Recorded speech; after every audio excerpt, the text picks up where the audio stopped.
चेतना रूप होकर आ जाती है, फिर वही चक्र शुरू हो जाता है। फिर वही जन्मना, रेंगना, उठकर चलना, फिर लड़खड़ाना और गिर जाना। ये सब शरीर के कौतुक हैं।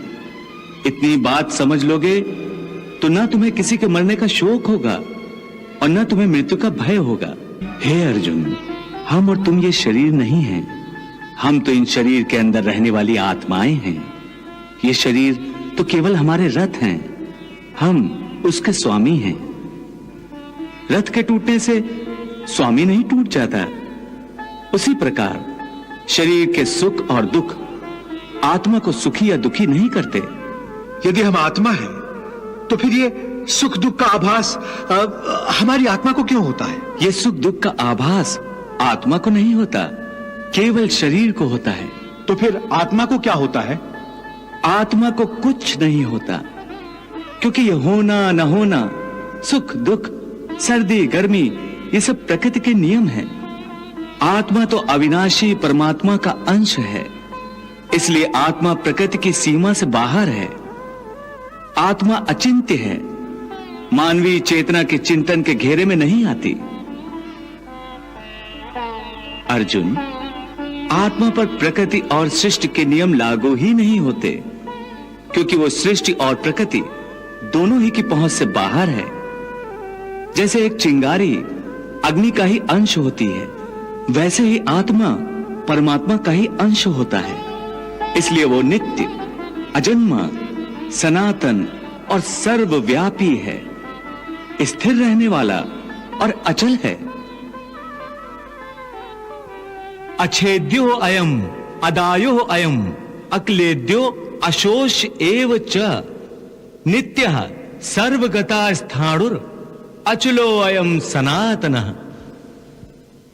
हे पार्थ, आत्मा को न कोई शस्त्र काट सकता है, न उसे अग्नि जला सकती है, इसको जल नहीं गला सकता, न इसे वायु ही सुखा सकती है। नैनम छिन्दन्ति शस्त्राणि नैनम दहति पावकः न चैनम क्लेदन्त्यापो न शोष्यति मारुतः। हे अर्जुन, ये सब समझकर तुम्हें ना किसी के मरने का शोक मनाना चाहिए और ना किसी के ना मरने की खुशी का प्रदर्शन करना चाहिए। हे केशव, ये सब मानकर भी कि आत्मा नित्य, सनातन और अजन्मा है, उसे शस्त्र नहीं काट सकते, आग नहीं जला सकती, फिर भी प्राणी की आत्मा को दुख सुख, शोक खुशी, मान अपमान, पीड़ा और आनंद का एहसास क्यों होता है? हे पार्थ, मैंने पहले ही तुम्हें बताया कि सुख दुख का आभास करना आत्मा का नहीं, शरीर का काम है। परंतु केशव, शरीर को दुख या पीड़ा तभी होगी जब शरीर को कोई चोट लग जाए या उसका कोई अंग कट जाए।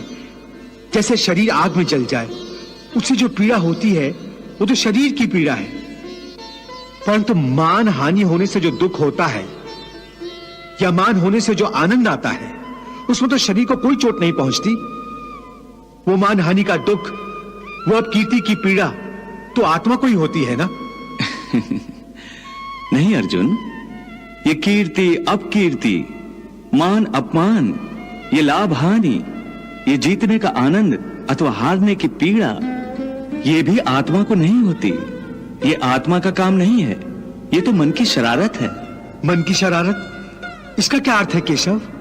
पार्थ, प्राणी के शरीर का एक अदृश्य अंग है मन, जो दिखाई नहीं देता, परंतु वही सबसे शक्तिशाली हिस्सा है शरीर का। ये याद रखो कि मन शरीर का हिस्सा है, उसका आत्मा से कोई संबंध नहीं। आत्मा यदि रथ में बैठा हुआ रथ का स्वामी है, तो मन शरीर रूपी रथ का सारथी है। ये मन ही इंद्रियों के घोड़ों को इधर उधर भटकाता है। कभी यौवन के आवेश में यही चंचल मन मनुष्य को इस भ्रम में डाल देता है कि वो सर्वशक्तिमान है, वो सब कुछ कर सकता है, वो यहाँ का राजा है, जिसके आगे हर कोई झुक जाने पर विवश है और जिसे हर कोई प्रणाम करता है। जिस तरह दीपक की बाती को दीपक तले छुपा अंधेरा दिखाई नहीं देता, उसी तरह जवानी को उसके पीछे छुपा बुढ़ापा और कमजोरी दिखाई नहीं देती। परंतु जब शरीर के दीपक में यौवन शक्ति का घी जल जल कर समाप्त होने लगता है और दीपक तले छुपा अंधेरा बढ़ने लगता है, तो मनुष्य घबराकर चिल्लाने लगता है, मैं बीमार हूं। ये रोने का नाटक भी मन ही करता है। हे अर्जुन, मनुष्य को मैं के घमंड की मदिरा पिलाकर मधोश